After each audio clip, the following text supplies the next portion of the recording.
Hey, advanced geometry students, it is Mr. Donaldson here, and today we're going to talk about section 4.4, which focuses on congruent triangles. Now, you guys, triangles are just three-sided polygons, and we already defined what congruent polygons are. So, congruent triangles are going to follow that. Two triangles are congruent if all their corresponding angles and sides are congruent. So, essentially, all 6 parts of that first triangle there, DOG, we need to be congruent to all 6 parts of that second triangle there, CAT. And also remember, you guys, a congruency statement is written in such a way that the corresponding vertices, corresponding side lengths, corresponding angles are all located in the same location in those statements. So let's talk about what that means, okay? Because that's really the most important part. Because if I tell you, hey, these triangles are congruent, you don't really know which sides are congruent or which angles are congruent, especially since they're not drawn in the same orientation. So we use this statement to help us do that. All right, so that statement tells me that segment DO, the first 2 letters, needs to be congruent to segment CA, the first 2 letters here. So I know that DO is congruent to CA. All right, the second 2 letters, OG, needs to be congruent to second 2 letters here, AT. So OG is congruent to AT. And then finally, the first letter to the last, DG, that segment needs to be congruent to the first letter to the last is CT here. So by using that congruency statement, I'm able to determine exactly which sides are congruent to each other. I can also do the angles as well. So angle D, first letter there, needs to be congruent to angle C, first letter here. All right, and then the second letter O needs to be congruent to the second letter here, A. So angle O is congruent to angle A. And then finally, angle G, put little 3 arcs, is congruent to angle T, 3 arcs there. Great. So you guys, the point is the congruency statement, absolute most important thing. It tells me which parts correspond and which parts match up. All right? So here's the deal, though. In order to justify that these 2 triangles are congruent, I need to show 3 pairs of congruent sides and 3 pairs of congruent angles. That is 6 things I'd have to show. But you guys, that's a lot of work.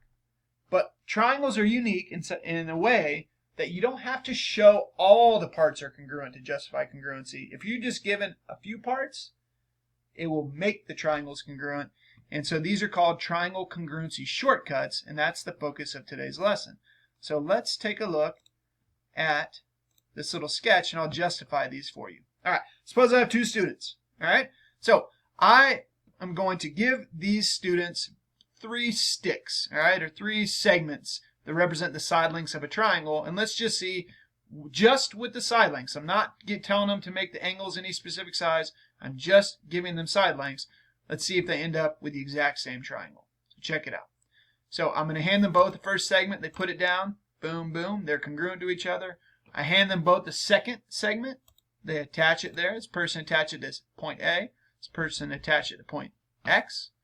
Then I hand them that third segment. Now I want you to notice the length of this third segment, it determines in this triangle the size of angle A, and it determines in this triangle the size of angle X.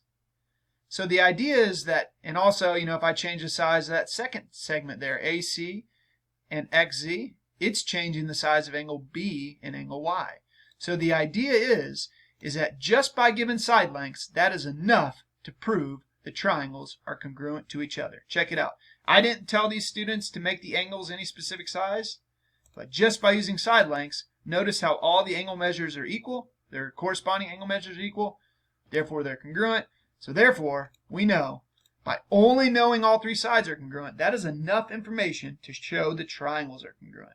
And then we always write a congruency statement. And just as I specified, please be careful when you write your congruency statement that the corresponding parts are in the same location. So for instance, look, segment BC better be congruent to segment YZ, and look, BC is 3 ticks, YZ is 3 ticks. So I wrote it very carefully, and the reason they're congruent is by side, side, side, triangle congruency postulate.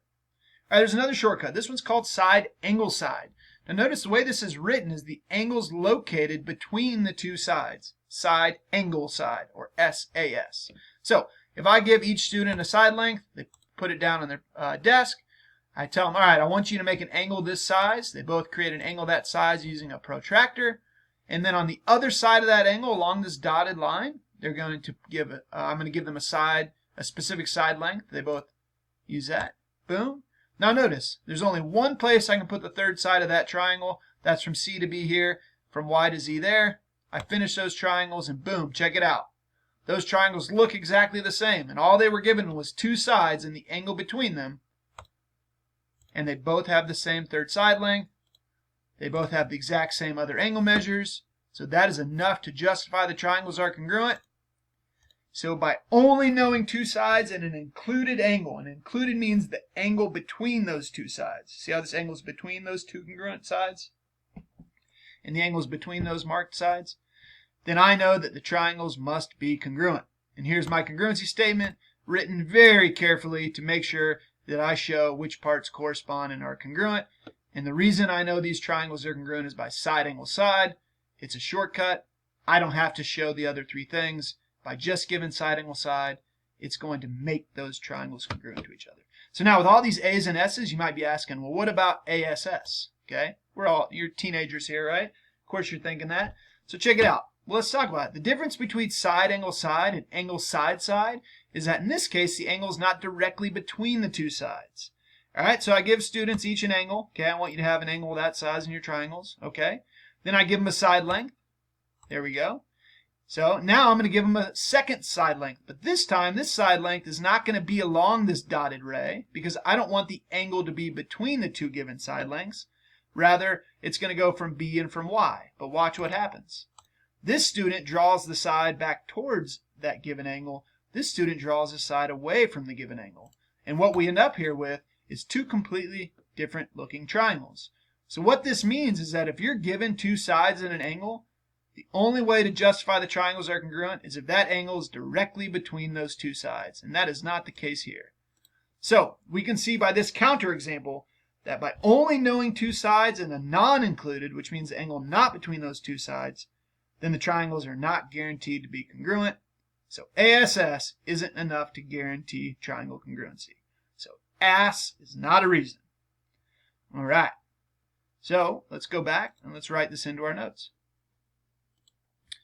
Oops. Here we go. So the two things from today is that side, side, side, or SSS, triangle congruency postulate, is enough to justify triangles are congruent. So if you have two triangles and you know all three sides of this triangle are congruent to three sides in this triangle, the triangles must be congruent. So we could write a congruency statement. Now I'm going to go A, B, C here, and I'll usually give you the first part of the congruency statement and have you fill in the second. So just do it carefully. A was between 1 tick and 3, and over here F is between 1 tick and 3. Then B was between 1 tick and 2, and over here E is between 1 tick and 2. And then of course that leaves D. And the reason they're congruent is because of side, side, side, triangle congruency postulate. Because you were given three pairs of congruent sides. All right, and this one. And you guys remember I told you a second ago, an included angle is an angle formed by two specific sides of a triangle. So side, angle side. Notice the angle is directly between the two sides, and that's important. So if two sides and an included angle, so two sides, and then included, the angle between those two sides, are congruent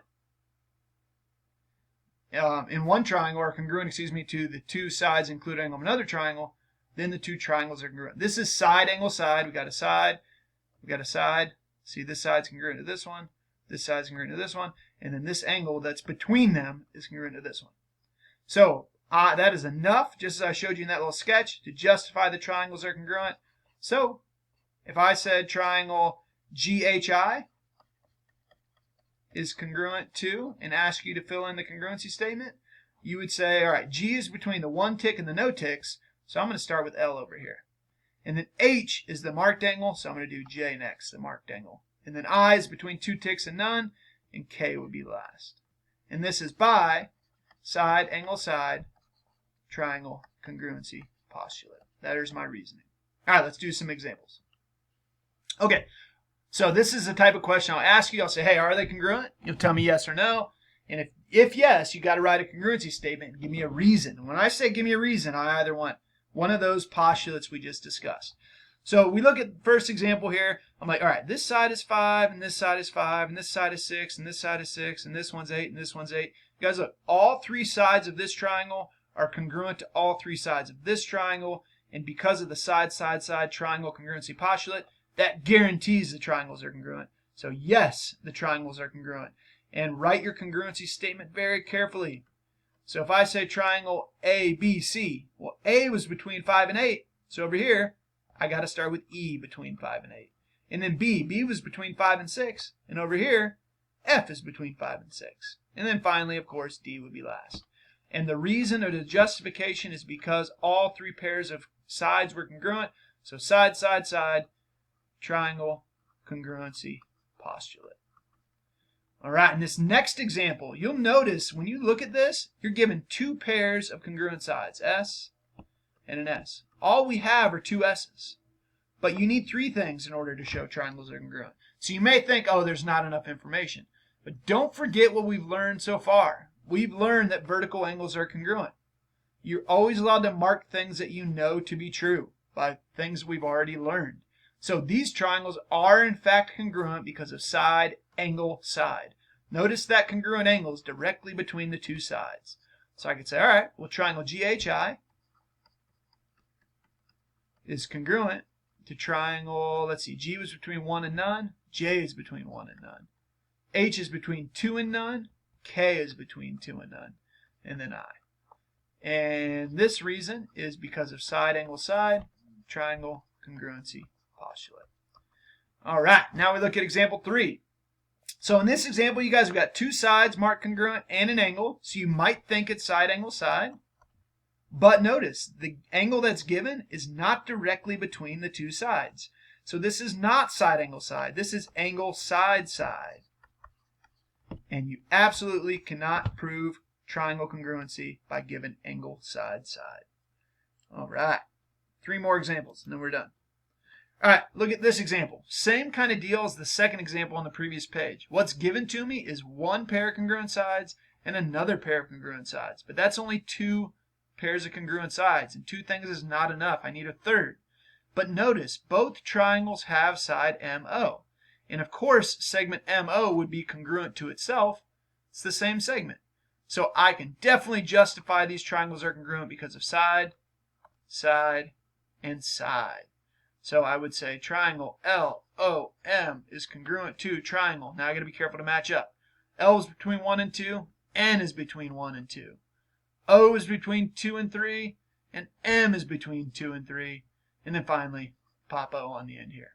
And this is because they're congruent because of side, side, side, triangle, congruency, postulate. All right, and my last example here, or excuse me, no, it's not. I have 2 more. But check this one out. This one is a little gnarly. And what we're going to end up showing here in this case is we're going to show that these 2 triangles are congruent. This one and this one. Now let me show you why. First things first, you learned in the notes from the other day the converse of the isosceles triangle theorem, that if 2 angles in a triangle are congruent, then the sides across from them must be congruent. So that little white triangle there is isosceles.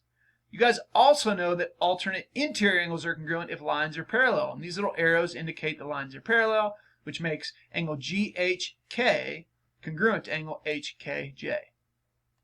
And the same is true with this little Z or alternate interior angles here. So by kind of working through and using some stuff I already know, I can show that triangle GHK is congruent to triangle IHJ by side, angle, side, triangle, congruency, postulate. Side, angle, side. The angle's directly between the 2 sides. In the last example here, you guys, you're only given 2 S's again. You're given a side, you're given another side. Then you got your little vertical angles. But notice what happens. You might think side, angle, side again. There's 2 pairs of congruent sides and a pair of congruent angles. 2 sides and an angle. But the angle that's congruent is not directly between the 2 congruent sides. So no way. This is ASS, and you cannot have triangle congruency or guarantee triangle congruency with angle side side. All right, well, hope that makes sense. If you need any help, let me know, and good luck on your assignment.